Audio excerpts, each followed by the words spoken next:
Hey friends, I have sad news to report. What you're seeing here is Gwyneth, one of my favorite spiders from about 2 weeks ago. Gwyneth is prolific.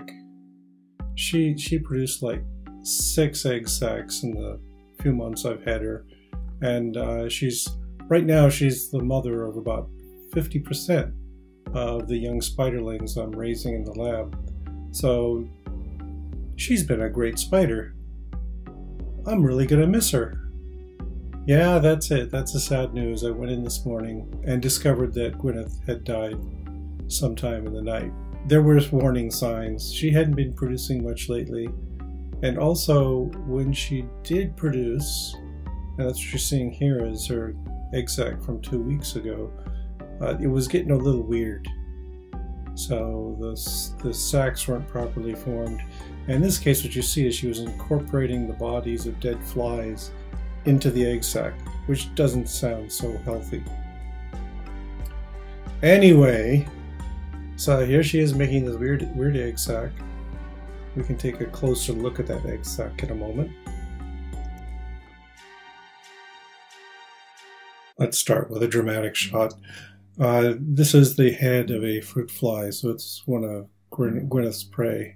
And these heads were scattered all over around her egg sac. So that's our first sign that something's getting a little strange here. When we move closer to the egg sac itself, we see a couple of things. One is the fibers are really coarse. Usually it's got this kind of papery tan or gray texture to it. It's relatively smooth. And this is just roughly sewn together fibers with gaps in between them, and most shockingly with more fly corpses incorporated into the egg sac, which I haven't seen in any of the others. So this is the first sign that something might be going wrong with Gwyneth. She's the mad queen, and she's doing very strange things with her progeny. There are lots of eggs here. Let me just say, though, that I've kept this egg sac for a couple of weeks and they have not matured beyond this point.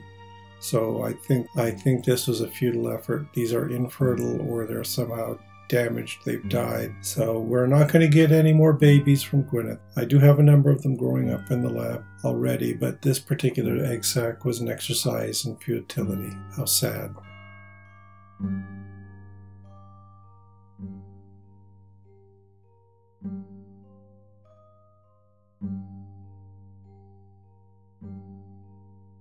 So this morning I come in and I discover that Gwyneth is dead. I pulled out her corpse so we can take one last lingering look at her face in repose. Isn't she lovely? What we're looking at here is a face-on view of a spider.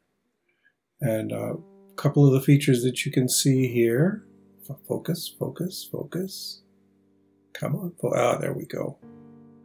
So there in front you can see those hairy structures hanging down. Those are the pedipalps. So these are sensory organs, tasting organs. They manipulate things. So there's one on each side of her face, right there.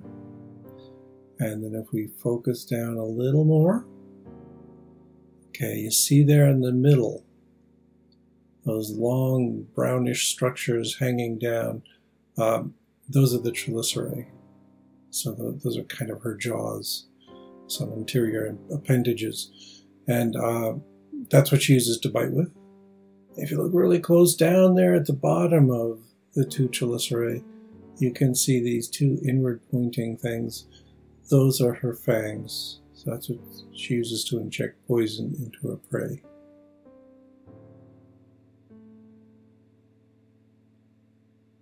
I think she's spectacularly gorgeous. All right. Then if we look a little farther up, you can see her face, and up there you can see a couple of eyes just hanging out.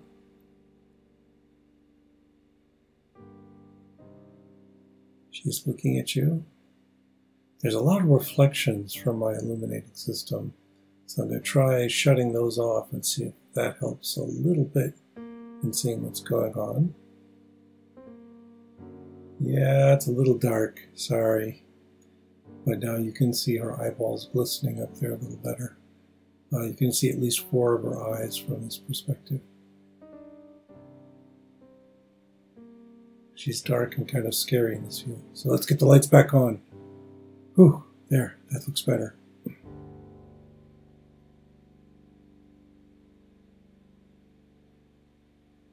So this is what you'd see if you confronted a 10-foot tall giant spider sometime. Hopefully it'll be in focus, but we can see all those hairy legs. We're going to focus on the abdomen a little bit. Unfortunately, her abdomen is a bit shriveled at this point.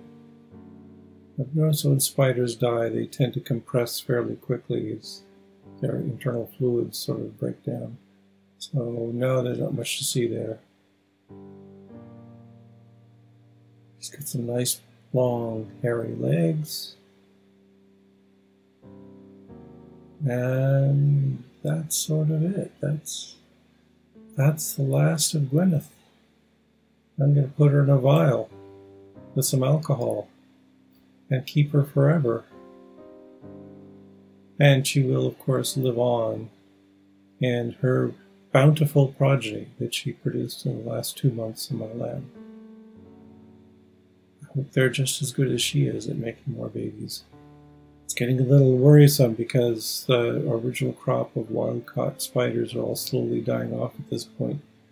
And the second generation aren't quite at full strength yet, so we may have a little lapse in egg production, which is unfortunate.